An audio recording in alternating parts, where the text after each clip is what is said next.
This is one thing I've noticed though, is like, why is it that our generation eats up these remakes? Well, I mean, we were raised on even more TV than our forebears. Yes. And also, we seem to think that the people that are making these remakes are fully capable. Oh, really? There's bees Screw in you, there, man. bees. Screw you. The friggin' hell? Dude, the bees are getting you, so you can't charge it. Jump! Okay. Man, Yeah. Now get out of there, man. Get out of there. Yeah, I am. Just like dives 100 feet and dies. There are more watermelons to break open though. Like I don't think you exhausted all the watermelons or all of the quackers either. No, I didn't. Or the Quaker Oats. No. Just turn around and get it. There you go. I'm giving a bomb. There it is. Thank you. But yeah, like you don't see our parent. No, you can't do those ones. You don't see our parents' generation demanding like a dark and gritty reboot of like the Brady Bunch. Oh no, they already had a Brady Bunch movie. It sucked.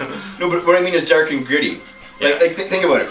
Our generation wants the childish, innocent stuff that we had when we were kids to be retold in an adult setting. Like that's the big deal with Batman and Superman and honestly everything that's in pop culture that 20s and 30-somethings enjoy. Yeah. Meanwhile, when our parents were 20 and 30, they did not want their childhood pleasures to be reborn in a dark sequel. That's because that's all they had. That's the thing. We have the freedom to go. That is a big part of it because our generation doesn't leap into adulthood quite as readily. Yeah. Which has been a huge point of contention. Contesting. Yeah. But look at us. Yeah, exactly. I mean, we're tropes now. Yeah. Oh no. Get out! Freaking jerk. God dang it. Okay, well, he's done anyways. Mm-hmm. No! So are you. Arse! Oh, I hate these things. Well, anyway, keep going. Yeah, because we have more time. We're not popping out kids as quickly, and or the fact that we're just more technologically savvy and we have access to all these forms of digital media. Mm-hmm. I mean, we're definitely more we're okay with that. We're okay with taking ideas and these guys here, man. You're running back. Yeah. You haven't gotten these ones yet. Yeah, we're okay with taking things and putting a positive spin on them, or a negative spin in terms of the grit. I mean, we get it. Okay. Gee. I think we're just more creative. I mean, maybe, but at the same time, like, I don't think that completely explains it, because I'm pretty sure that if the stuff that our parents liked as kids, mm-hmm. when they became 20 and 30, they didn't go around saying, "I want to see that in an adult form." Yet our generation does that en masse. It might not even be our generation per se, because it is, because. Oh, there's. I mean, I don't think it's just our generation. I think it's the Xers as well. Because they're the ones that have even more experience with that sort of thing. You can break this one for a while, I think. Yep. Well, I mean, Get out. 2 blocks. In either case, I think the point still stands, is that at some point society shifted from enjoying the things in their childhood and then growing up and enjoying different things to enjoying things in their childhood and then growing up and wanting those childish things to grow up with them. Yeah, it's true. We changed to be that kind of society, and I don't know why. Like what well, happened? that is part of the whole thing, though. Is not growing is not necessarily growing up as quickly as our forebears. Well, yes. Also, the fact that they're just running out of ideas. I mean. Also, I think what part of it might be is that mediums are now being built as self-contained stories, and therefore they can age. Yep. Like, our parents lived in the generation of, like, the serial, where you would have an episode every week and it was never ever connected. Same bad time, same bad channel. Yeah, like it was never connected. You can just run them in any order you wanted. That's like the whole deal with Star Trek, is that they're just one-off episodes for an entire show. Yeah, there's overarching plots for kind of rare at the time. Yeah, but meanwhile, the shows that we enjoy are completely based on overarching plots and are probably hell for syndication because they can't really easily do anything with them. Yeah. But they're ultimately better stories because they can plan. They can plan out a beginning, middle, and end. Yeah. And I think that inherently makes things, at the very least, like more mature somewhat. Yeah. Because you can plan a story, you can have an arc, you can have character deaths that aren't just like people disappearing. Nikki and Paula. Yeah.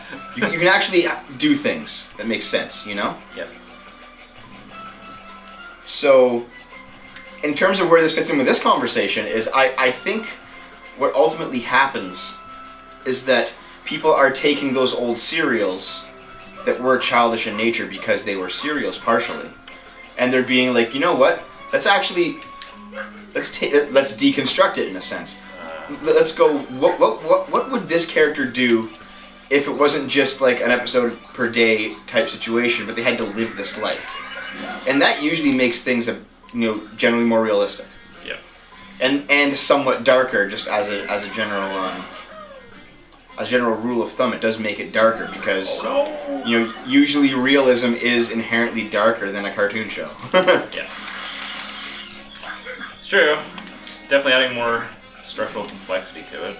Maybe go up to the top of the level again, like go along the Yeah, that's not going to go really anymore. Along the ropes and stuff. Yeah. I'm trying to think where else I could. Yeah. I don't know.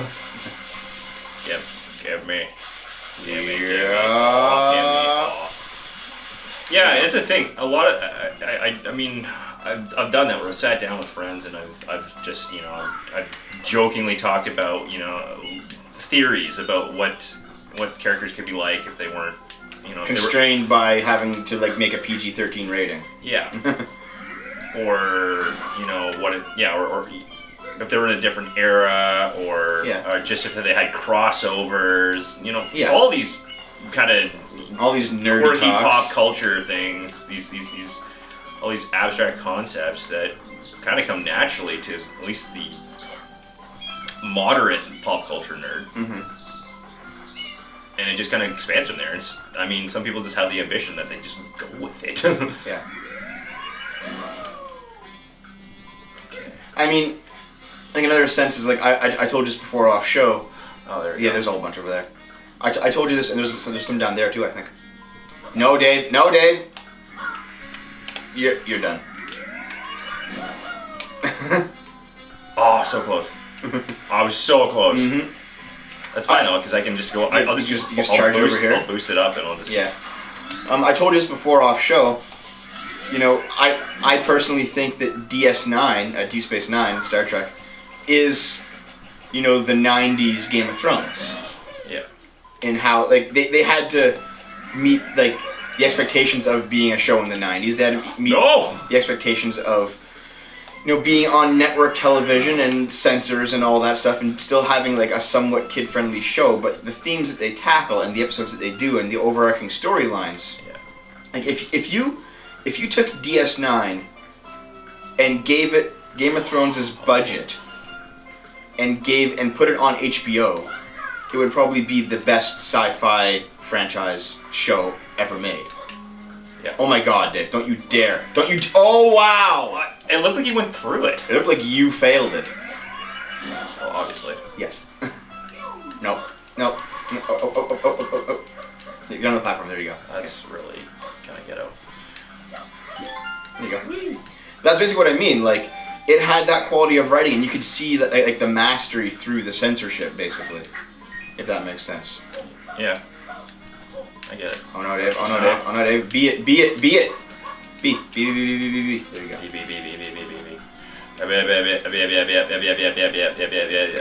Once you're done.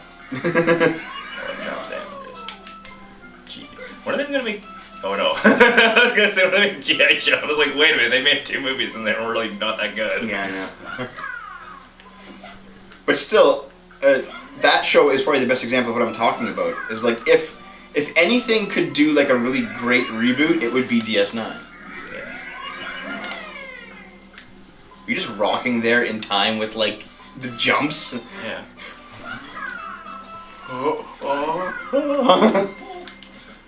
course, my friend. You gotta go up there, eh? Stay in a while and... Whoa, what is that? I don't know. See those coins up there for like the dive? Yeah, start charging, man. What are you doing? Oh, You gotta do that. Whoa. What? Wait, can you see Serena Beach from here? Like, just turn the camera a Dude, I bit. can see my house from here. I thought, turn. Oh, it's not in this, it's in the next one. You see, it's like around the How the corner hell there. am I supposed to get over there? You jump, you charge, and you do a dive. Start charging, man.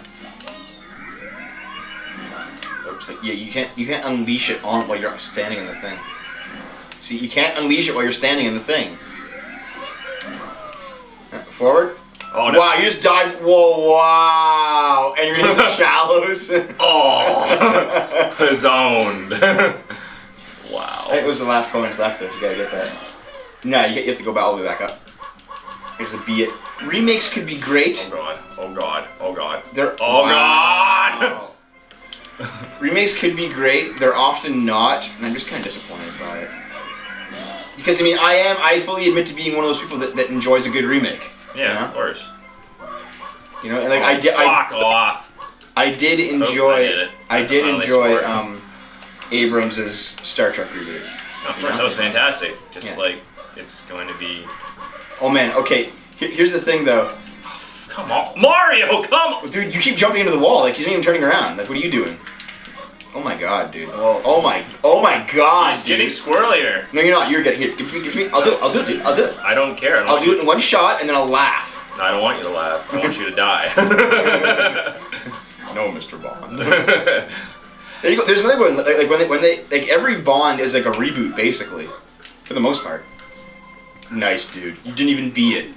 Like press B. Stop pressing A. Press B. Jeez. But yeah, basically every new Bond actor is basically a reboot. You know? Yeah. And each one has been pretty much like.